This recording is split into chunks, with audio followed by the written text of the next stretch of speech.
Suscríbete a nuestro canal TVC Play y activa las notificaciones.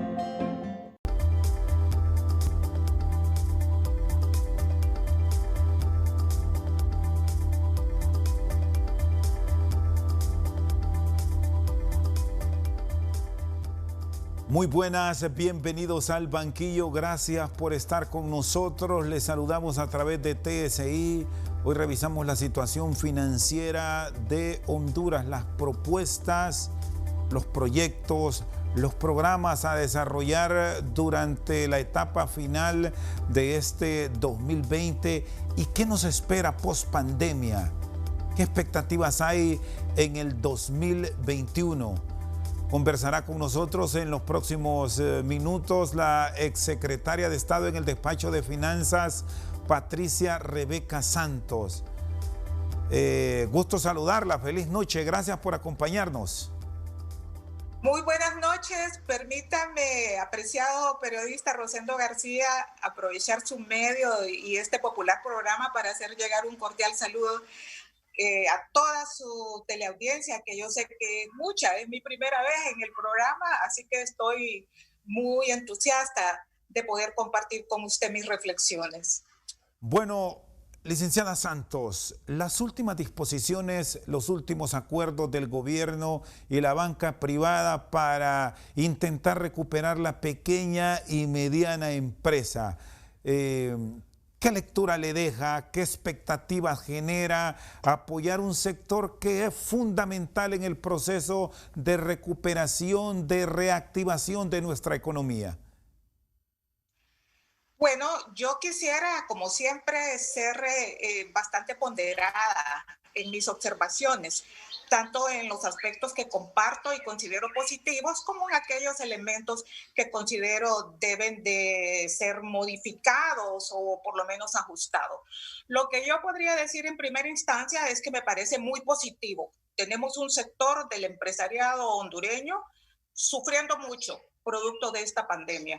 Sobre todo, como usted lo está destacando, ese segmento de pequeños, micro y también medianos empresarios que han sufrido un duro golpe en estos casi 7 meses de confinamiento, porque definitivamente requieren de toda su capacidad instalada y requieren también de esos consumidores que estén adquiriendo sus productos y sus servicios para poder realmente salir adelante, poder cubrir tanto sus costos operativos como también sus compromisos con la banca nacional. A mí me parece muy positivo. Lo que sí quisiera destacar es que desde el inicio del confinamiento se hicieron una serie de recomendaciones producto de distintos sectores de la sociedad hondureña y sobre todo pues de esos sectores que están muy vinculados a la dinámica de la economía nacional. Escuchamos diferentes voces, incluyendo las cámaras del comercio, las cámaras de empresarios, indicando que requerían auxilio, que requerían oxígeno en ese momento. Estamos hablando de principios del confinamiento, ahí por abril o mayo. Entonces, lo que yo quisiera destacar es por qué se tardan tanto en tomar decisiones que son importantes, que son torales. Parece que las instituciones no funcionaran sin que el presidente se involucre, y eso no debe de ser así. Tenemos un aparato burocrático muy grande, y realmente las instituciones deberían de cumplir con sus cometidos. Desde principios del confinamiento era importante que se siguiera una agenda con diferentes elementos, sobre todo aquellos que sabíamos que estaban con mucha vulnerabilidad, como son estos sectores del empresariado, también otros sectores productivos que han sufrido muchísimo producto del confinamiento. Entonces es importante que se tomen decisiones, pero las decisiones tienen que tomarse en tiempo y forma a lo que se requieran, no cuando el paciente está ya hospitalizado requiriendo un tratamiento de shock de emergencia. Ahora, ¿se está planteando una readecuación para los próximos 5 años, una reducción de tasas de interés de préstamos ya autorizados. Pero en virtud de las dificultades que se están viviendo de cara al próximo año, que seguiremos con muchas medidas de bioseguridad y de pronto hasta con un confinamiento mucho más regulado, debería ir más allá esta apuesta y crear un nuevo plan crediticio e incluir a esa gran empresa que también se ha visto afectada. Es que desde el principio se habló de formular un plan de contingencia frente a la pandemia y a las crisis que ya estábamos nosotros visualizando y cómo iban a sufrir diferentes sectores. Tenemos una situación en la cual se ha perdido una parte muy importante del empleo, tal como lo destaca el mismo Consejo Hondureño de la Empresa Privada. Hay 500 empleados que han sido suspendidos o que han perdido sus trabajos. Entonces, imagínense, un 70% del empleo lo genera el sector informal de la economía, donde no hay ningún tipo de asistencia social o de prestaciones laborales. Y perder o dejar en suspenso 500,000 empleos en el sector formal de la economía, eso es realmente dramático.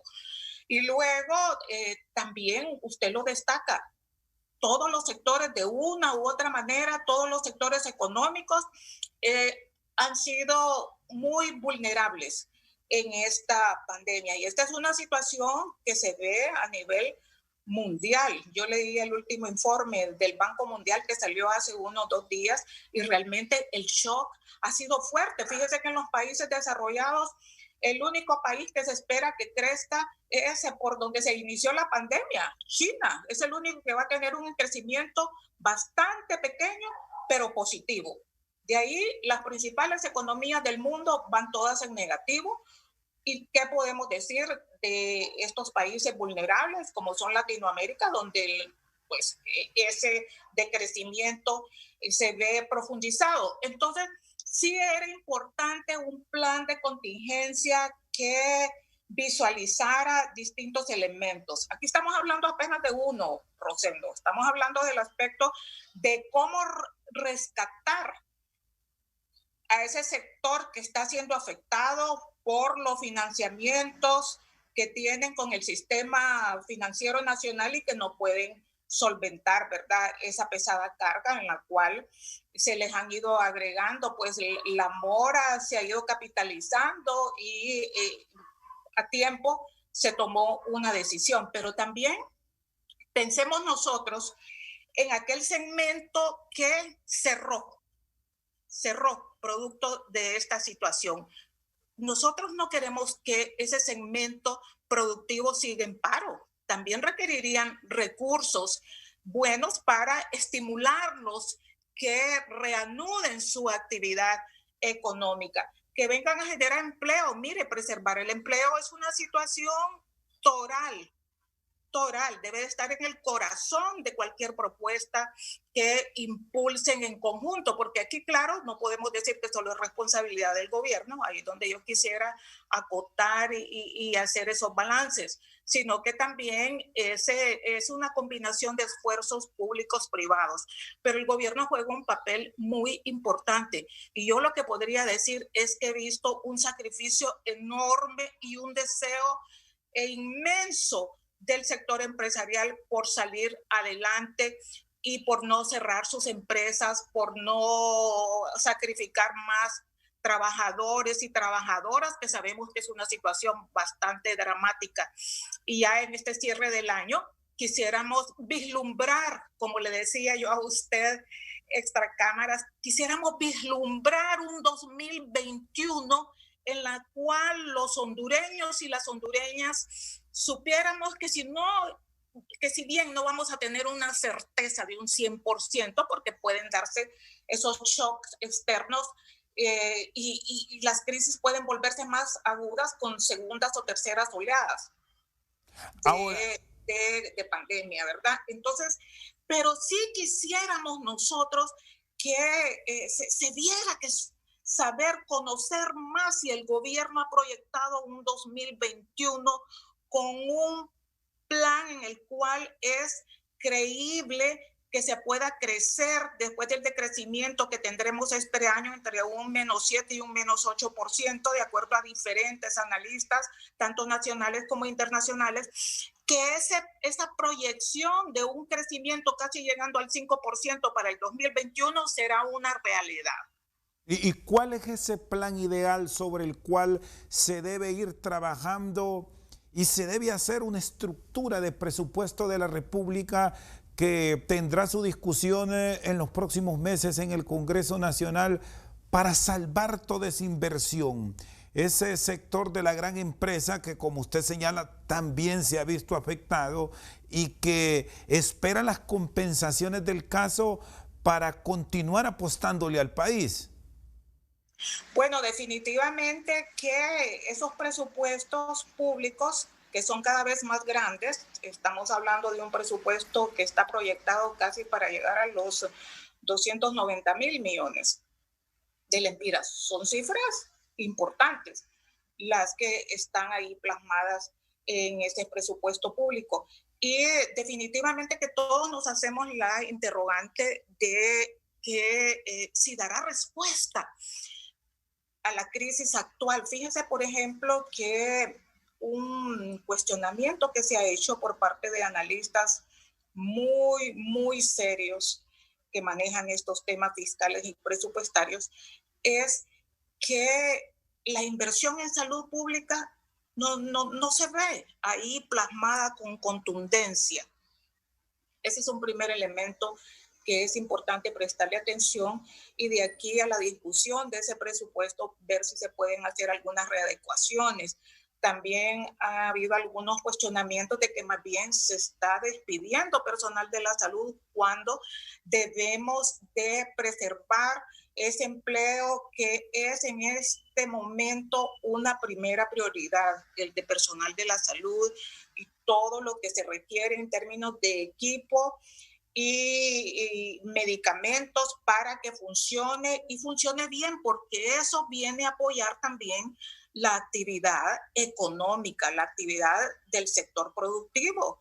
Los empresarios han tenido que hacer también aportes económicos al tema de la salud, porque precisamente quieren conservar sus empresas abiertas, quieren que sus trabajadores y sus trabajadoras estén en condiciones óptimas de salud. Entonces, es un tema que debe de ser revisado con mucho detalle, con mucha responsabilidad en ese presupuesto. Otro elemento importante del presupuesto son las asignaciones para la inversión en educación. Fíjese que este año prácticamente los servicios educativos se han visto muy afectados. Yo escuchaba unas declaraciones del rector de la UNITED, que tiene por qué saberlo, el doctor Brevé, en el cual indicaba que aparte del 1.000.000 de niños, niñas y jóvenes que se encuentran fuera de las aulas, había 1.000.000 más que habían desertado producto de la pandemia y de que sus padres no tienen la logística ni tenían tampoco la capacidad económica para poder financiar todos esos ajustes que significa la educación por internet. Inclusive los mismos docentes han hecho un esfuerzo enorme porque requiere mucha capacitación también. La educación por medios alternativos requiere de mucha capacitación y de mucho entrenamiento. Entonces, necesitamos tener una respuesta. ¿En qué condiciones regresarán? ¿Se abrirán las aulas en el 2021? Por otra parte, también este presupuesto nos habla de cantidades muy importantes. Yo leía una reciente entrevista al ministro de Finanzas que nos hablaba de sumas multimillonarias que se dedicarán a la inversión pública. Y eso es muy positivo porque genera empleo en las obras de infraestructura.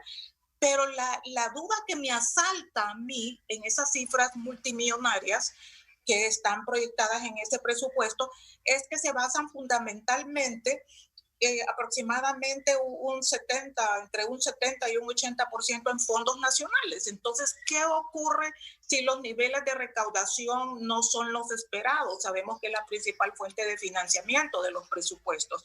Entonces, si los niveles de recaudación no son los óptimos, no son los esperados, entonces se va a sacrificar y va a quedar nada más en papel mojado esas cifras multimillonarias que se están previendo para inversión pública, que Ministra, que lo estoy diciendo, me parecen importantes, pero también es importante que tengamos la certeza de que se dispondrá de esos recursos para generar todas esas inversiones, sobre todo las inversiones en infraestructura que sabemos que son importantísimas para generar empleo. hagamos algo, vamos a una pausa y luego seguimos analizando todos estos contenidos del presupuesto de la República, cómo cambiarlos y cómo volverlos más dinámicos, ¿le parece?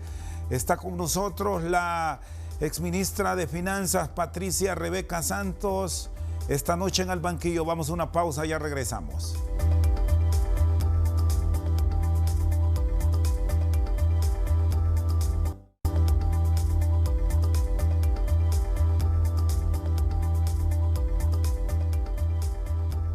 Seguimos Al Banquillo, está con nosotros la exsecretaria de Estado en el Despacho de Finanzas, Patricia Rebeca Santos.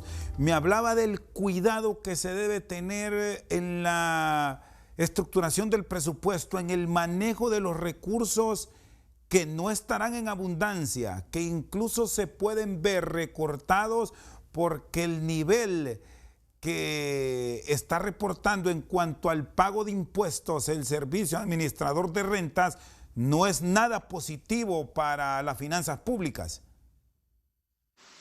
Bueno, definitivamente, por eso es importante tener los cuidados necesarios, si no va a continuar la espiral de endeudamiento que ya de por sí nos tiene preocupados, ¿verdad? Esas cantidades enormes que se destinan al pago del servicio de la deuda ocupa ahora la primera prioridad en los presupuestos públicos. En el del 2021 está proyectado que casi un 25.5% del presupuesto de la administración central, casi 43.000 millones de lempiras, se van a destinar al pago del servicio de la deuda. Eso significa 10.000 millones más que el presupuesto que tiene asignado educación y significa un poco más de 2 veces el presupuesto que tiene la Secretaría de Salud. Un poco para ilustrar de qué magnitudes estamos hablando. Entonces, fíjense que en los años que se iniciaron las buenas recaudaciones, inclusive Honduras era el país con la mayor carga tributaria de toda el área centroamericana, se hicieron varias observaciones por parte del grupo de diálogo fiscal en el cual estamos integrados muchos de los exministros sin importar color político, exministros de Economía, expresidentes del Banco Central y otros funcionarios con mucha experiencia en los temas fiscales y en los temas macroeconómicos. Se hizo la recomendación de que se reestructurara ese perfil de la deuda y que, de ser posible, dado que las recaudaciones se incrementaron de esos fondos, a pagar deuda, sobre todo capital y aquella deuda más cara y que estaba contratada a menor plazo. Si bien se han hecho algunas modificaciones en términos del perfil de esa deuda, vemos que cada vez más se está recurriendo y de una forma, yo diría que muy preocupante, a utilizar recursos de endeudamiento. Solo en este año el Congreso Nacional aprobó un techo para endeudamiento que supera los 2.000 millones de dólares. Estamos hablando de cifras muy importantes. Entonces, si bien es cierto, el presupuesto tiene pocos espacios en términos de los recursos, sobre todo los recursos sobre los cuales está proyectado ese gasto, esa inversión pública.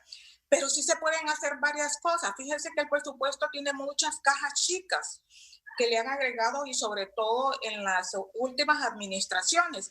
que el único que prioriza esos fondos es el presidente de la República, y estamos hablando de cantidades bastante grandes que deberían, en una situación de crisis como la que ha generado la pandemia, ya no se manejarse como cajas chicas, sino que ingresar a los fondos totales del presupuesto para financiar lo más importante, que es educación y que es salud.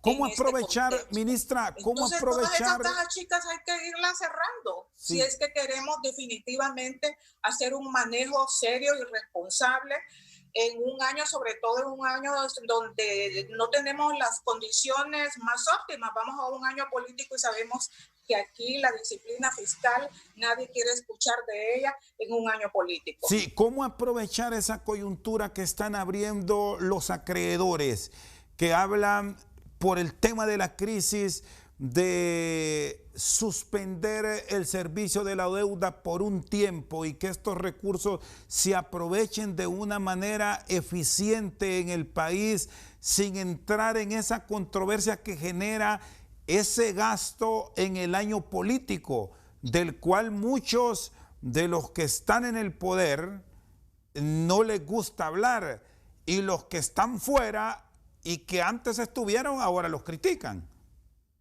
Bueno, definitivamente suspender el pago del servicio podría ser, digamos, una opción que le diera un limitado oxígeno a las finanzas públicas, pero no es una solución, porque no significa que la deuda queda pagada, pues, o que queda condonada.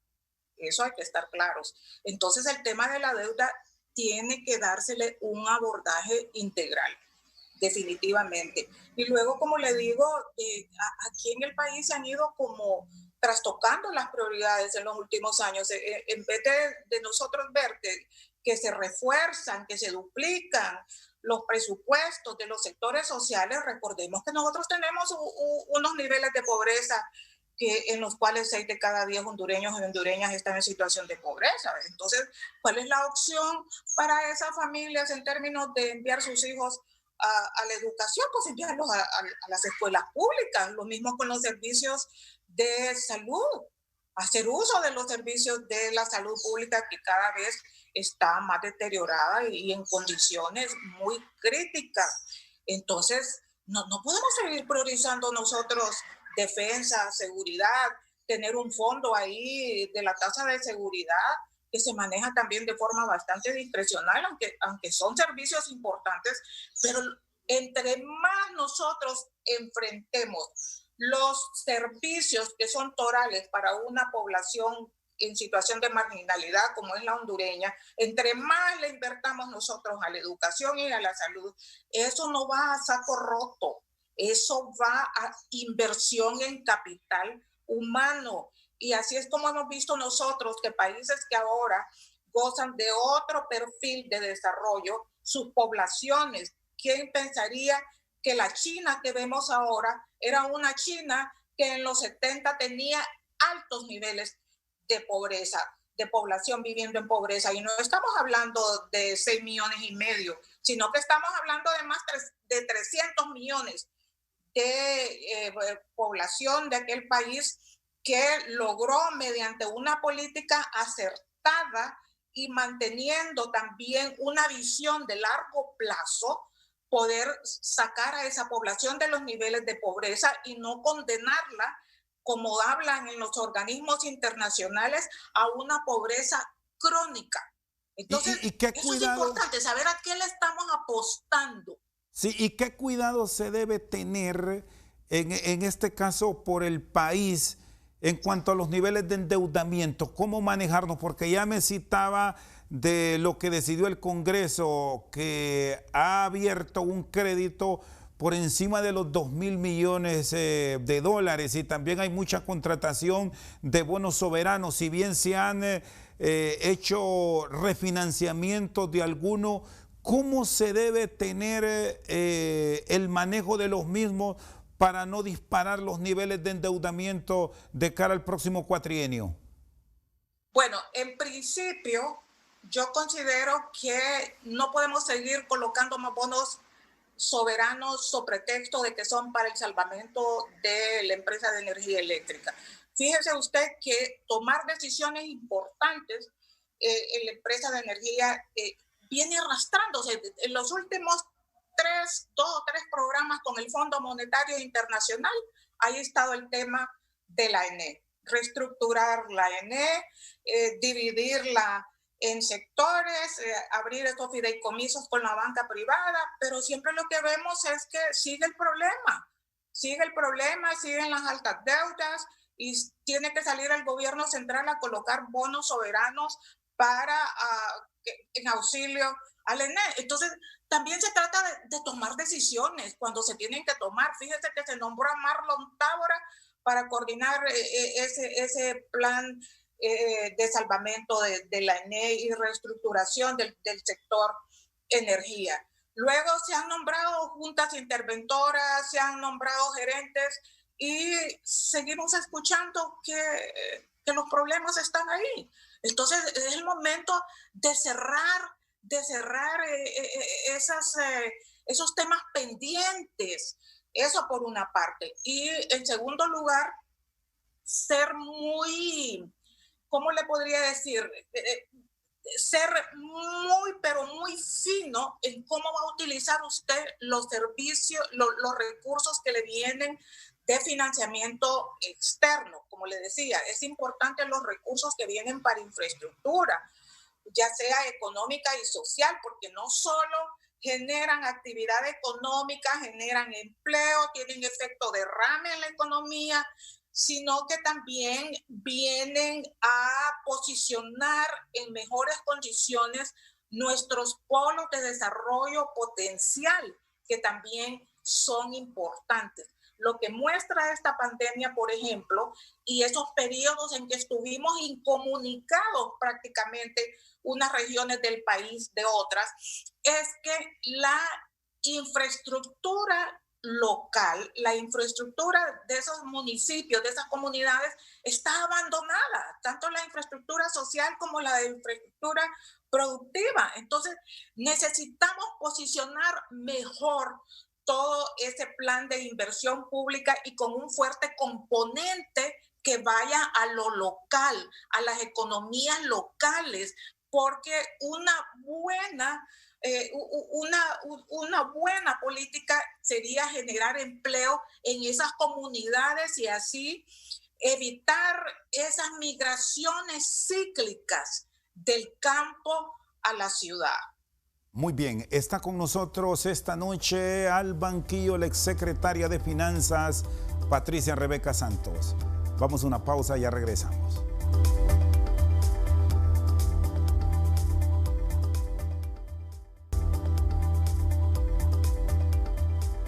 Seguimos al banquillo, está con nosotros la exsecretaria de Finanzas, Patricia Rebeca Santos. Me hablaba de las dificultades que se enfrentan en la ENE y el cuidado que se debe tener. ¿Por qué es tan difícil la administración de la ENE? Yo recuerdo que cuando, usted fue funcionaria en gobiernos del Partido Liberal, con el doctor Reina, con el presidente Zelaya, que incluso él rectoró la ENE y no pudo. ¿Qué tanto daño ha hecho a la finanza pública el que los políticos se hayan metido en la ENE, exministra? Pues considero que no ha sido lo mejor y eso lo estamos viendo. No quisiera que se dijera que estoy haciendo un comentario de manera sesgada porque yo estuve en una administración en la cual logramos reducir las pérdidas técnicas y no técnicas en un porcentaje que es la mitad o la tercera parte de lo que estamos viendo ahora, que la magnitud que han alcanzado las pérdidas técnicas y no técnicas, y dejamos en equilibrio fiscal, en equilibrio de las finanzas de la ENE. Entonces, no quisiera que se pensara que tengo algún sesgo, pero lo que es importante es que no se han tomado decisiones. Ahí usted lee los informes del Fondo Monetario Internacional, han traído consultores del BID, del Banco Mundial, del Fondo Monetario, y todos dicen que el ENE no puede seguir soportando esa pesada carga de contratos sumamente onerosos. El problema es que se siguen aprobando más contratos onerosos y gente muy valiosa que ha hecho su mejor esfuerzo, como es el caso del ingeniero Marlon Tábara o el caso de la abogada Guzmán, trataron de entrarle al problema, pero vemos que no es fácil porque están ahí las manos políticas. Entonces el presupuesto debería sacar de la agenda política el tema del ENE y tomar las decisiones que están puestas en estos programas con el Fondo Monetario Internacional. La revisión, no se toman. La revisión de los contratos que no le beneficia tampoco a la sociedad, al pueblo hondureño que sigue recibiendo energía cara. La revisión de los contratos se ha hecho de la manera más adecuada, o hay que ser mucho más profundo en los mismos, sobre todo por las denuncias que hemos escuchado en los últimos días de pagos altos para ciertos proveedores? Claro que tienen que revisarse los costos de la energía y además fíjese usted que hay un importante potencial de energía hídrica que no se utiliza porque los contratos también son una camisa de fuerza en términos de que le dan prioridad a la energía que se genera por esos medios, aunque se ha hecho mucho por modificar el perfil de la producción de energía, siempre es un porcentaje alto la que depende de medios fósiles. Entonces, si no se aborda de manera integral, y esto tiene que abordarse de manera integral precisamente para quitarle el elemento político de que se diga de que usted quiere beneficiar a unos y afectar a otros, tiene que verlos todos en su conjunto, pero también utilizar a plena producción la energía que puede generar el cajón. Tenemos todavía la represa Patuca que no termina de empezar a operar. Entonces, esa combinación de energía sería mucho más rentable y además permitiría abaratar lo que pagamos en términos de tarifas los consumidores. ¿El contrato DEH debe revisarse bajo qué términos sin entrar o sin incurrir en un alto riesgo para el país en caso de una demanda externa? Yo no quiero entrar a hablar de contratos en particular. Por eso mencionaba que debe de manejarse de forma integral y evitar esos sesgos. Sabemos que no se han tomado las mejores decisiones ni se han aprobado en las mejores condiciones esos contratos. Entonces deben de verse de manera integral. Claro, respetando las leyes, ¿verdad? Respetando las leyes, pero sí es importante que se revisen.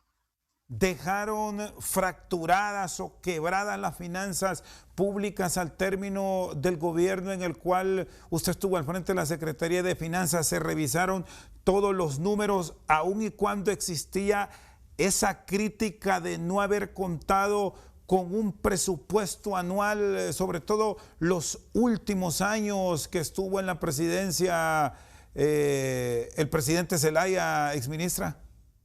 Las finanzas públicas y yo podría tomarme el tiempo de un programa completo de ante el banquillo para poderlo evidenciar y evidenciarlo no hablando, sino que con los indicadores, con las estadísticas que están recopiladas en todas las instituciones nacionales e internacionales.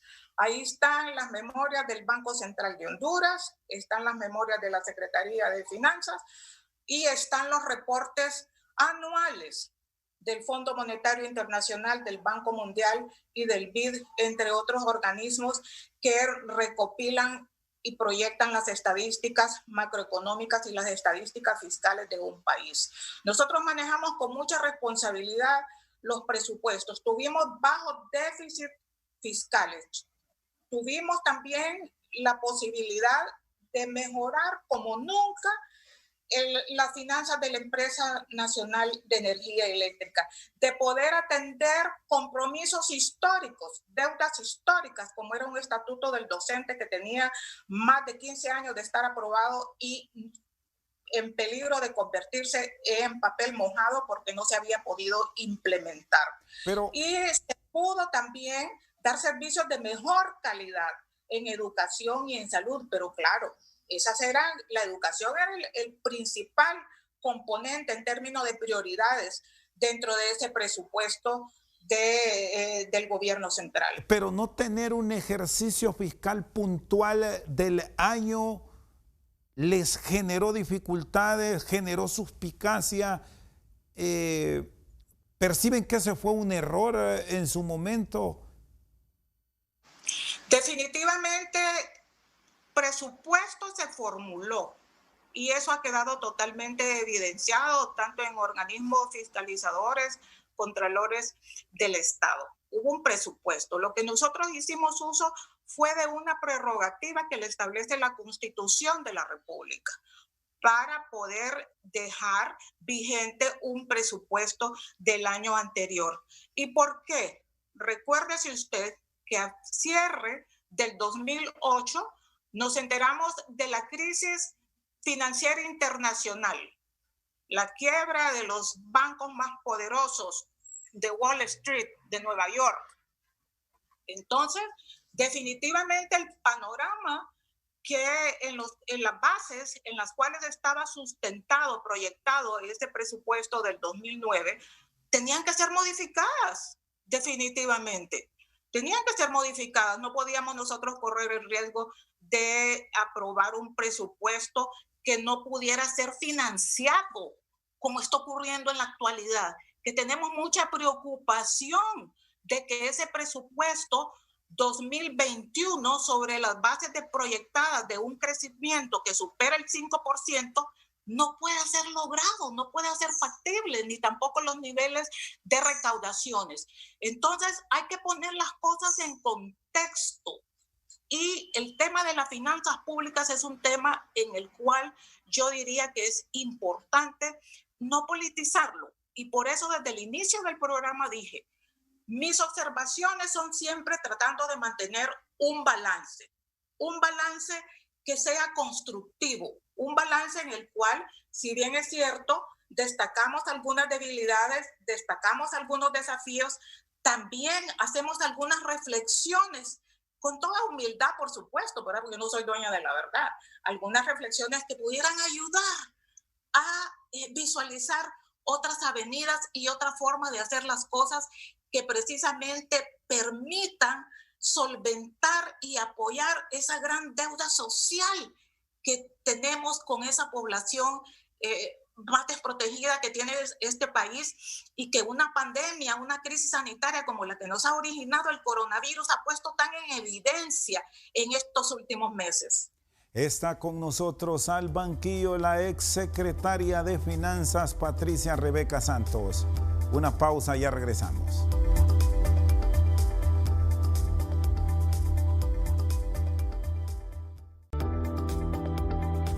Estás viendo al... Seguimos al banquillo con la exsecretaria de Finanzas, Patricia Rebeca Santos.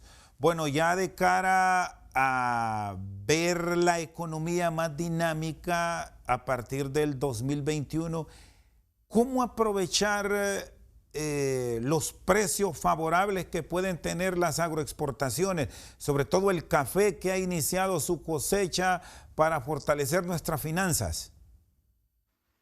Bueno, definitivamente que todos los servicios orientados a apuntalar nuestro sector agroexportador y exportador en general, debemos de mantenerlos en un 100%, en plena capacidad. Apoyar en todo lo que se pueda ahorita, que ya van a empezar las cosechas del café, apoyarlas, poder llevar esa infraestructura, sobre todo con tantas lluvias que han habido estos últimos meses, poder mantener todos esos caminos de acceso en plena forma, en plenas condiciones para que se movilicen las cortas de café, es fundamental, al igual que los servicios orientados a las aduanas y la exportación. Igual debemos seguir apoyando, apuntalando la maquila. Fíjese que la maquila ha hecho un esfuerzo importante por no cerrar, sí, y por mantener los empleos. Entonces también es importantísimo continuar apoyando este sector en términos generales, mantener toda la infraestructura. Vemos cómo se ha dañado mucho de esa infraestructura vial, producto precisamente de las lluvias. Entonces es necesario que de alguna manera vayamos restableciendo esa normalidad, que no va a ser igual que antes. ¿Ve la posibilidad? El antes COVID y el después COVID, que es aprender también a vivir y a manejarlo en condiciones óptimas sanitarias. Por eso desde el inicio yo destaqué mucho la importancia de que no se limiten las inversiones y los recursos para el sector salud, y también que le demos la importancia del caso a el diseño de cómo van a regresar los niños y las niñas y los jóvenes a las aulas en el 2021. Apoyar en todo lo que se pueda. Fíjense que algo que a mí me preocupa es escuchar a la directora, la titular, a la ministra directora de la SAR hablando de los impuestos para el comercio online. Si bien es cierto, tiene que mantenerse ciertas regulaciones, yo considero que no es el mejor momento. Fíjense, cuando sabemos que muchos pequeños emprendedores han hecho uso de esas herramientas del comercio online porque no han tenido otra alternativa. O sea, o cerraban al 100% o desde sus casas. Yo conozco cantidad grande de pequeños emprendedores que están trabajando en sus casas. Están trabajando en sus casas para llevar un ingreso a sus hogares. Entonces, yo diría que antes de decir tienen que pagar impuestos, digamos que pueden ellos recibir de apoyo también por parte de la institucionalidad pública. O sea, la institucionalidad pública tiene que ser parte de la solución, no generar más conflictos, no generar más problemas. Ya la gente estaba preocupada por el tema de esos créditos que continuaban acumulando intereses y ya se le está tratando de dar una salida. Entonces, no preocupemos a la gente. Es decir, para no le usted... pongamos más presión a ciertos temas que es importante ayudarle. Más bien, en principio, deberíamos de hacer cómo podemos mejorar las herramientas tecnológicas para que ese comercio online, para que esos pequeños emprendedores que están produciendo desde sus casas puedan recibir servicios que les permitan apuntalar en mejor condición y con mejor calidad sus bienes y sus servicios. Y es entonces, decir, cuando cero vemos que el sector aumentos está desarrollándose, está consolidándose, está fortaleciéndose, entonces hablemos de que cuál es la cuota, ¿verdad? Que deben de poner también en términos del pago de impuestos que tenemos que pagar todos.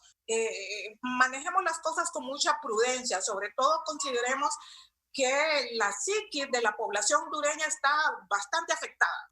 Ahora, por esa usted me dice... por esa situación de confinamiento. Entonces, necesitamos tener un cierre del 2020, yo diría que lo más prudente, en el cual más bien permear el optimismo, permear las mejores decisiones en términos de ese anteproyecto de presupuesto que va a ser discutido y aprobado, me imagino, en los últimos días del año, en las últimas semanas del año, que se tomen esas decisiones importantes que están pendientes.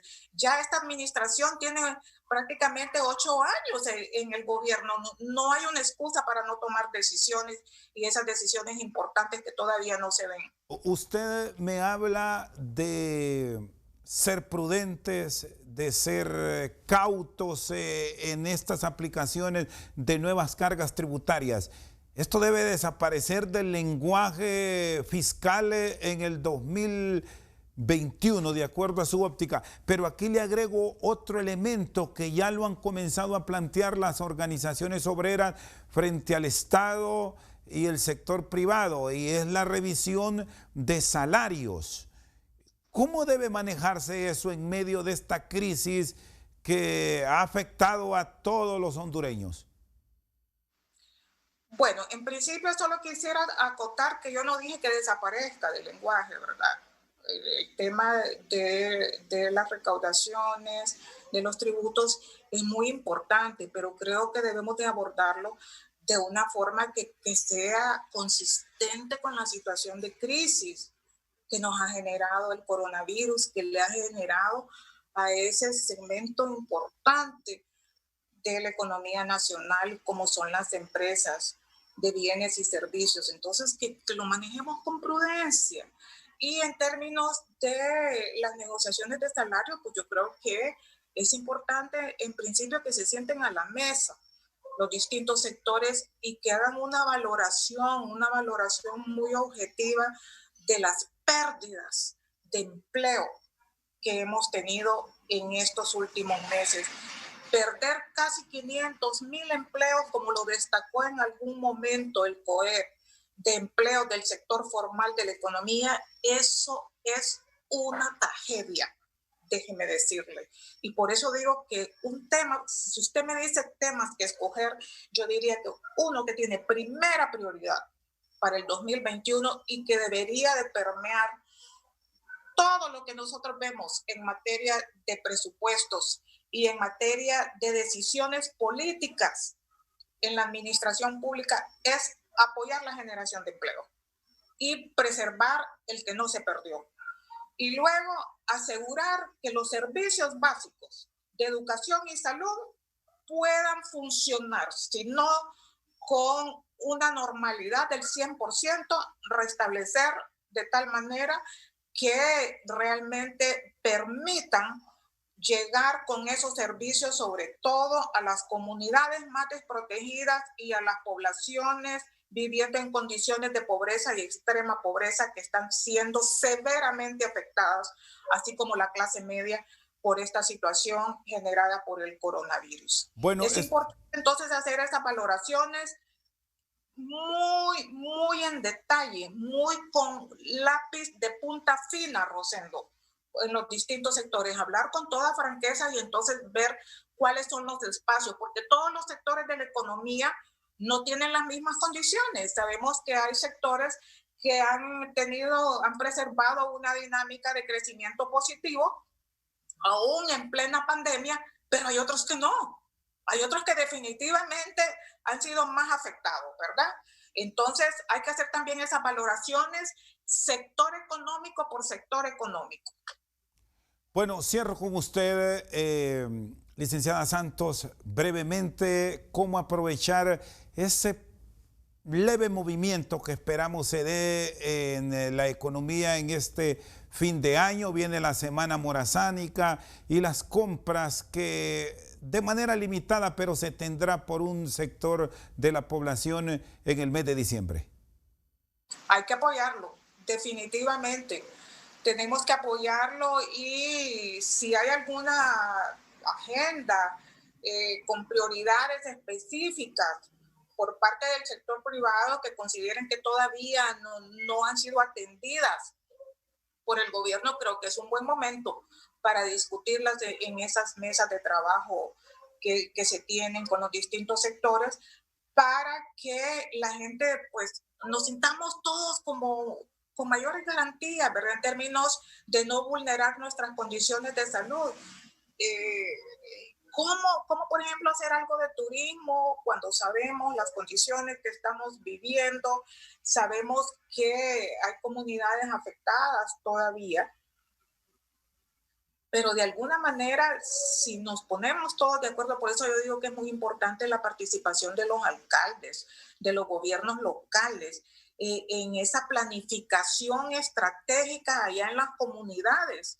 Ese es fundamental, tenerlos en cuenta y apuntalarlos con recursos, con infraestructura, con todo lo que sea requerido para que este restablecimiento paulatino, progresivo, esperamos, de lo normal, también nos asegure condiciones sanitarias adecuadas, porque todavía Honduras sigue siendo uno de los países con mayor incidencia en términos de contagio.